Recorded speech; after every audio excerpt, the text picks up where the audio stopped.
Let's discuss an interesting topic.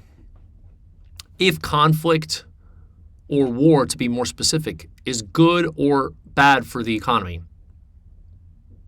So in this case, there's a couple of issues. There's an economic issue of oil, which is very problematic.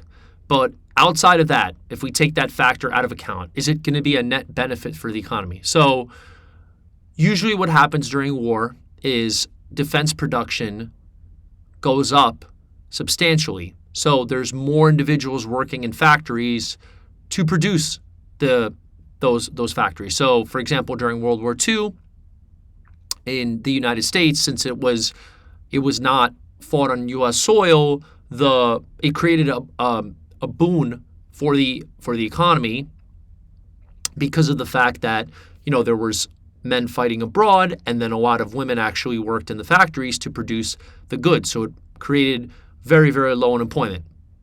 Now, is that a sugar high, or is that a net negative? So it does, in the short term, it does create sort of a sugar high because everybody is directed towards the war effort.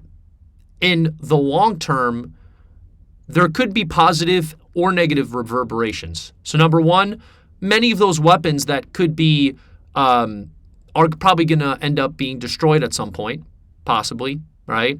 Another interesting thing is, does that, once the war's over, does the know-how and skill of the individuals working in the manufacturing sector, does that translate into building more manufacturing in the country?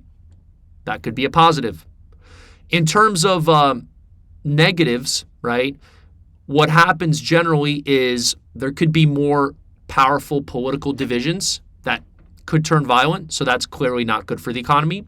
The other aspect is if we could be investing in rebuilding our infrastructure instead of spending money on arms production. So that's an interesting point. Or maybe you look at it a different way and you say, hey, by creating this manufacturing and renewing manufacturing in the economy, that could cause that to translate to other sectors. So now we have this strong manufacturing base, and maybe we use that to rebuild infrastructure. So it's a very interesting topic.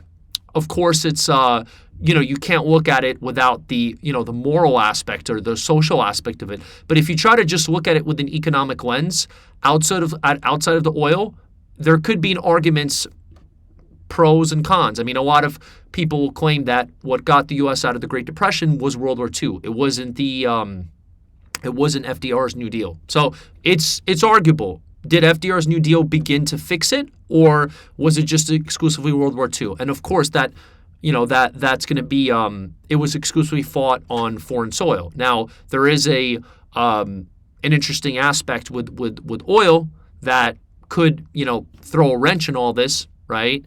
But the U.S. generally has a ton of resources, so that could maybe affect the U.S. less so than other countries that don't have energy sufficiency. So it's an interesting argument either way. But just from an economic lens, could it renew manufacturing? Yes. Could it create a stronger manufacturing base? Yes. Could it also hurt us by driving us further into debt? But the problem is when we already have sky-high national debt, how much further can that debt go, right? So that's another interesting argument. But maybe the manufacturing base will fix that and cause rebuilding of existing infrastructure and stuff like that. So, or maybe we'll pivot from the data centers to the wartime economy. So either way, it's going to be an interesting way to look at it from an economic lens. So we'll see what happens. Please like and subscribe and enjoy the rest of your day.